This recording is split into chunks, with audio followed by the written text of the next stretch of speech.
The federal government says men whose asylum claims have been rejected or haven't been processed will be sent to another detention centre when the Manus Island facility closes. Many of the men can't be deported because their countries of citizenship won't accept their forced return. Papua New Guinea correspondent Eric Tworchek has more. Construction is well advanced on the new detention centre Australia is building for the Papua New Guinea government, just outside Port Moresby. The $20 million facility is near the capital city's jail and will probably hold the men from Manus Island whose refugee claims have been rejected. It's just a sucker punch. After 4 years under torture and in illegal detention, it doesn't matter. 4 more years or 40 more years, no problem.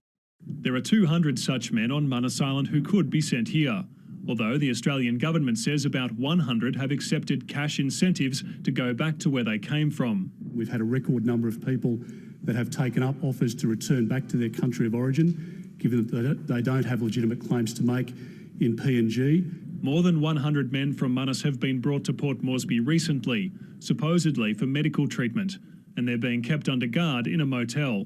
There is hope for some of the men who've been transferred to Port Moresby. Inside this hotel, representatives from the US Department of Homeland Security are conducting interviews with those refugees who might be eligible for resettlement in the United States.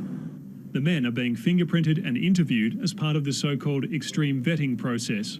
My feeling is 50-50 hope because I wish that process will be right. Some of these men have been living in Port Moresby for months after being brought from Manus. It's a long time living in PNG. We're all become mentally. Right now I want to find a good place and safe place for my future. There are still another 600 men on Manus who've been found to be refugees and who might be sent to the United States. In the meantime, they're being told to move to another accommodation complex on Manus Island so the detention centre can be shut down by the end of October. Eric Tworchek, ABC News, Port Moresby.